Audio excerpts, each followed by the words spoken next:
E aí, gente, vamos falar aqui do Estado liberal, ou Estado burguês, ou Estado liberal burguês, certo, gente? O Estado liberal, ele é fundamentado nos princípios do iluminismo, certo? Os princípios do iluminismo são aqueles que fundamentam a Revolução Francesa como liberdade, igualdade e fraternidade.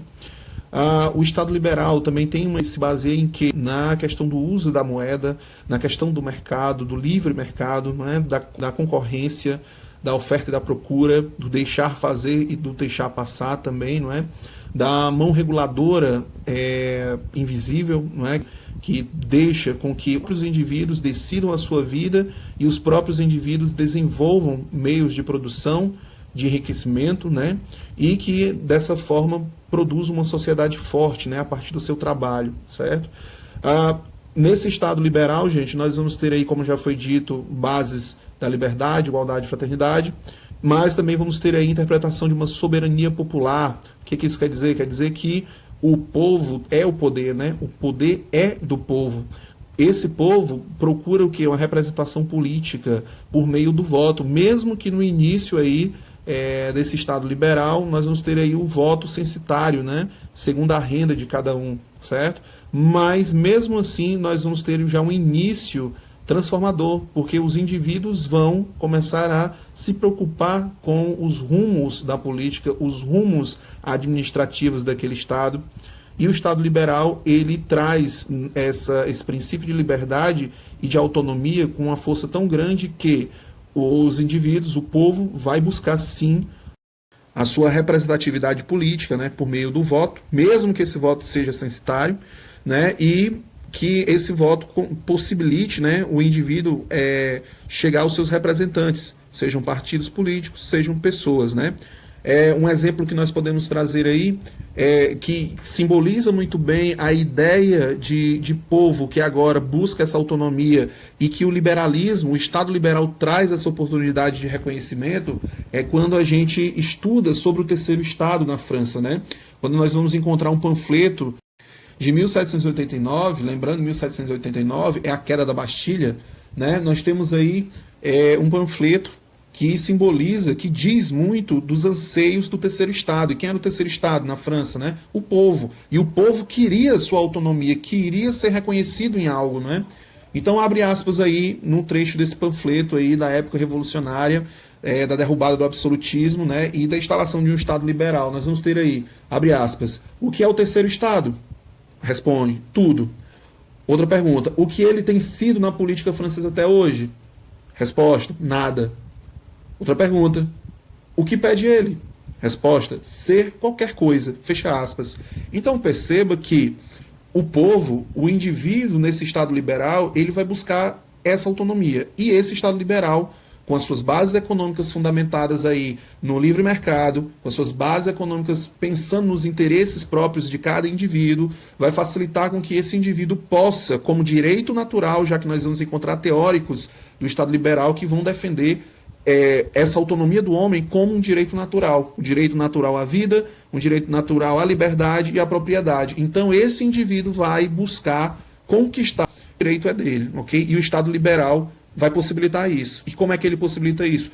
Não se metendo na vida do indivíduo, não prejudicando as ações econômicas desse indivíduo, não prejudicando o desenvolvimento na especialidade, ou seja, na especificação, né, na especialização do indivíduo, no trabalho, nas inovações tecnológicas, no consumo dele, no lucro dele, enfim. Então, perceba que nós vamos ter aí um Estado mínimo, né, com mínima intervenção econômica e na vida das pessoas, né, e nós vamos ter aí uma descentralização do poder, não somente uma descentralização do poder no que diz respeito ao legislativo, executivo e judiciário, mas também social e econômica. Nós vamos ter aí uma nesse Estado, ok?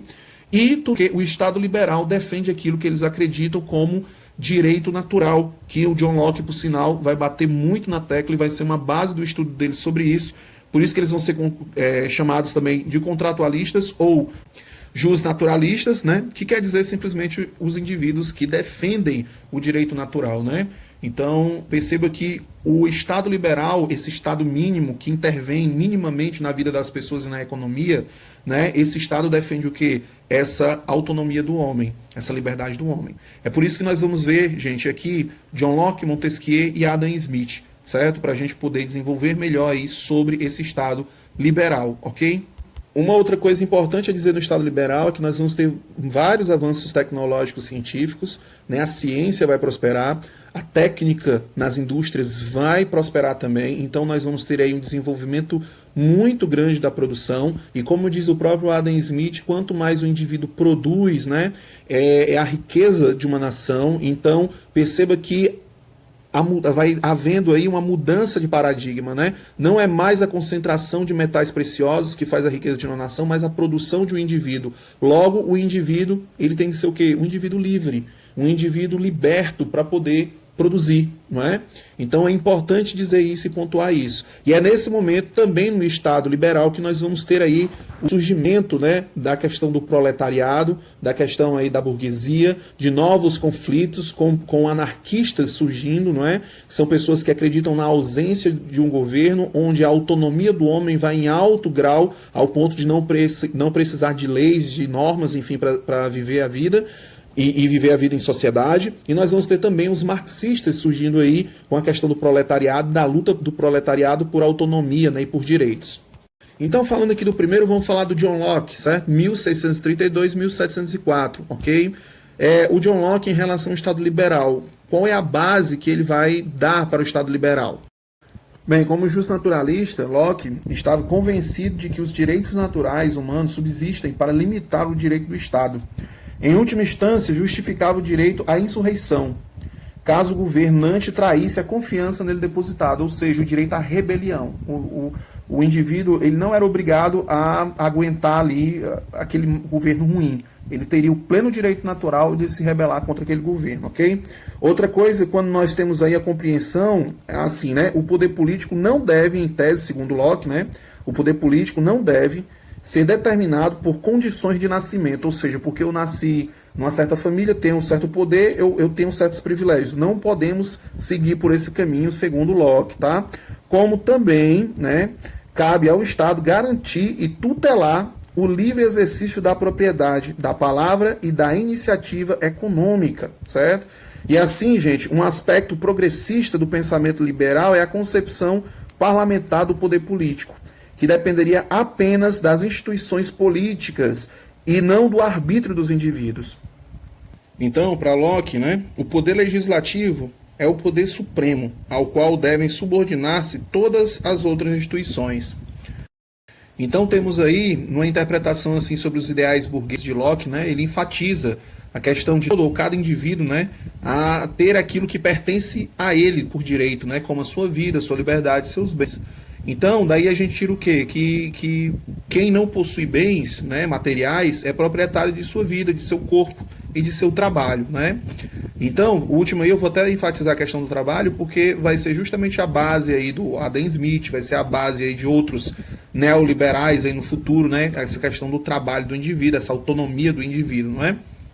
Só que nós temos que enfatizar que a concepção de liberdade em Locke, né, não é ampla, certo? No sentido assim de alcance, pois apenas os que possuem riquezas significativas, né, têm plena cidadania, podem votar e ser votados, né? Fazendo uma crítica aí e ressaltando desse modo, né, essa análise sobre a liberdade em Locke, nós compreendemos o quê? Que é elitista, né? O elitismo que persiste aí na raiz do liberalismo, já que a igualdade defendida era de natureza abstrata, né, geral e puramente formal. Quando só os mais ricos, cara, gozam de plena cidadania, não existe possibilidade de igualdade real. Mas a igualdade, enfatizando mais uma vez, é de poucos, acaba sendo de poucos, daqueles mais abastados, daqueles que têm bens, né? Apesar que ele fala aí da questão da vida, o indivíduo, mesmo não tendo bens materiais, mas vai ter a vida, o corpo, o trabalho, mas para todos os efeitos, aquele que tem os bens materiais acaba sendo de fato o cidadão que exerce a cidadania. Nós vamos ter também aí o Barão de Montesquieu, não é? De 1689 a 1755. Vai ter uma obra aí muito conhecida dele como Espírito das Leis, né? Nós vamos ter aí a ideia de constitucionalismo, a autoridade é distribuída por meios legais independentes, autônomos, né, para evitar justamente o arbítrio e a violência de um poder centralizador, né? Nós temos aí de fato a separação e a autonomia dos poderes, né? Aí abre aspas, uma frase dele maravilhosa: só o poder freia o poder, né? Fecha aspas. Então nós temos aí a separação em legislativo, executivo e judiciário. Então, gente, Montesquieu, com essa separação dos três poderes, ele vai influenciar, né, a redação do artigo 16 da Declaração dos Direitos do Homem e do Cidadão de 1789, ali, né, dos revolucionários franceses, né? E aí, abre aspas, nós temos isso aqui, ó. Toda sociedade em que não for assegurada a garantia dos direitos e determinada a separação dos poderes não tem constituição, fecha aspas, ok? Então isso aí simboliza a questão da autonomia de um poder descentralizado, né? E a autonomia do cidadão que vivencia esse estado descentralizado, né? Então nós vamos aqui agora, gente, para Rousseau, tá? A questão da soberania inalienável, certo? Então vamos lá, gente. Jean-Jacques Rousseau, nós temos aí, né, de 1712 a 1778, tá? E das suas maiores concepções sobre a questão do liberalismo, nós temos a seguinte coisa: a defesa da vontade geral, gente. Para você que não lembra do Rousseau, Rousseau é aquele contratualista que defende que o indivíduo ele nasce bom, a sociedade que o corrompe. Temos o contrato social, que o Rousseau vai dizer que para ser legítimo, só pode ser legítimo se tiver consentimento necessário e unânime entre as partes diferentes, ou seja, o Estado e as pessoas. Depois que esse contrato ele é confirmado, vamos dizer assim, de fato ele existir entre as duas partes, nós vamos ter uma coisa muito interessante, que o indivíduo ele vai seguir as leis, ele vai vivenciar essas leis, porque ao mesmo tempo que ele é parte integrante e ativa nessa sociedade, ou seja, ele faz parte como membro da sociedade, ele é a própria lei dessa sociedade também, ok? Então, no momento que ele obedece à lei dessa sociedade, ele está obedecendo a si mesmo, logo ele é livre. Abre aspas. A obediência à lei que se estatuiu a si mesma é liberdade. Fecha aspas. Com o contrato social, o governo concedeu aí soberania inalienável ao povo, certo? Cada associado, cada membro ativo dessa comunidade não perdeu nada, né? Porque a soberania é do povo, manifestada pelo poder da legislação, né? É inalienável e, isto é, não pode ser representada, né? Tem que ser participativa. É outra sacada aí do Rousseau que é interessante, diferente do Locke. O Locke defende aí uma representativa, uma política, né? Uma forma de legislação que seja representativa para o povo. Já o Rousseau não. O indivíduo ele tem que estar lá, ele tem que participar da coisa, né? Esse governo que é instituído, o indivíduo tem a sua participação garantida e ele tem que participar. Por isso que nós vamos ter aí a pessoa privada e a pessoa pública. A privada com seus interesses próprios, né? Seus benefícios individuais, né? E nós vamos ter aí o público, né, que tem os interesses comuns, ou seja, da comunidade, né, o interesse baseado aí na execução da expressão da vontade geral, certo? E sobre isso, gente, vamos a mais uma máxima aqui, mais um trechinho de Rousseau, ok? Abre aspas. Aquele que recusar obedecer à vontade geral, a tanto será constrangido por um corpo, o que não significa senão que o forçarão a ser livre, pois é essa a condição que, entregando cada cidadão à pátria, o garante contra qualquer dependência pessoal. Fecha aspas, ok? Então, gente, nós temos aí o Rousseau, que é um ponto até diferenciador, assim, das interpretações liberais, ok? Tanto que nós vamos ter aí os pensadores de esquerda, né, vão estudar muito sobre Rousseau para ter essa compreensão aí sobre a vontade geral do povo, sobre essa autonomia e sobre essa participação aí política, ok? Então, gente, olha aí depois o vídeo que nós temos aí no canal sobre Adam Smith, e aí a gente fecha esse ciclo, beleza? Sobre o Estado liberal, ok? Então, gente, forte abraço e até a próxima.